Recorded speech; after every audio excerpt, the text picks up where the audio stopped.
All right, we suspected this would happen, and now they are being very clear that it's going to happen. If Republicans take control of the House, at minimum in November, they are going to launch a massive show investigation of Dr. Anthony Fauci. Yes, Dr. Anthony Fauci, who is now, he's 81, or how old is he now? 81 years old, is going to be 82 years old in a few months, retiring. He is going to be investigated by Republicans if they take control of the House. The Hill has an article about it. GOP plots Fauci probe after midterms. One way or another, if we are in the majority, we will subpoena his records and he will testify in the Senate under oath. So Rand Paul on the Senate side saying, we are going to investigate in the Senate.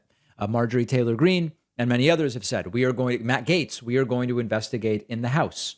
Rand Paul says, if we win November and I'm chairman of a committee, if I have subpoena power, we'll go after every one of Fauci's records. Now, we do need investigations related to COVID and the response. We do.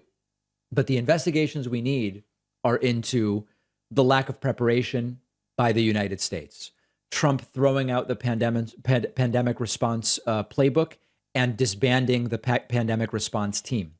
The way in which medical professionals were ignored from day one by the then Trump administration. All of those things do deserve an investigation, and we should have an investigation into anti-vax as well as other disinformation propaganda content that was disseminated. Investigating Fauci, and the reason they hate Fauci is Fauci was willing to stand right next to Trump during those early press conferences in the pandemic. Remember, I would cover those, and just tell the medical truth about the virus that everybody needed to hear. And he was more trusted than Trump on those issues. And so Trump couldn't fire him. Dr. Deborah Birx, on the other hand, while she sometimes would say things that were more or less true, was very, very willing to more or less mold her views to what Donald Trump wanted them to be. And Dr. Fauci gave the best advice that the facts pointed to at the time. It exposed Trump to be this sort of sideshow, dishonest liar who not only didn't seem to understand what was going on, really only cared about getting himself elected. And Trump ended up vilifying Dr. Fauci. And this is another reminder, by the way, of just how incompetently Trump was from a political standpoint in handling the pandemic. Because Donald Trump, I've said this before, Trump could have treated COVID like 9/11 or like Pearl Harbor. And he could have come and said, to the American people, this is going to be difficult. This is going to be difficult for the planet, and it's going to be difficult for the United States. We have the top experts. I am completely confident in their ability to lead us. I'm going to be deferring to the experts. We will be masking everyone up with MAGA masks, and we are going, right? You get the idea. And then swoop in and take the credit, and he would have sailed to an easy reelection. And a lot of people constantly say Trump only lost the election because of the bad luck of the pandemic. Wrong. The pandemic was an event that could either destroy you or it could rocket you to reelection. And we saw that in New Zealand and in some other places when leaders were seen as competently and efficiently and prudently handling the pandemic well, they were very much rewarded with high approval ratings, as well as sometimes reelection.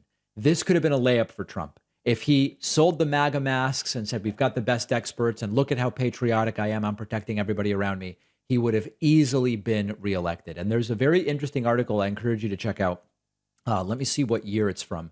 It's in the Daily Beast. It's from, it's a new article. It's called The 4 Stages of Republican Misinformation, and it explains how it works. And the article says, quote, first, Republicans use any means necessary to achieve power and promote their counter-majoritarian agenda. Remember, the modern American right wing supports ideas that aren't very popular with the American people. The Republican Party is very much against abortion. The American people are mostly in favor of it. And there's many other examples. That's step one.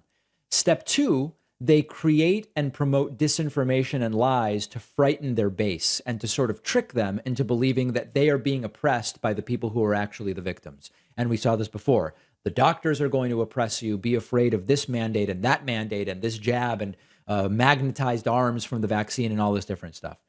Third, they create a villain that they can target and attack. They scapegoat them. They smear them, they intimidate them. They did that with Fauci.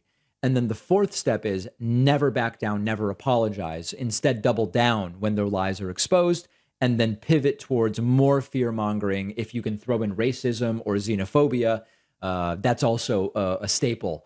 And that is how the Republican misinformation works. It's what they're doing to Fauci, and it's going to continue.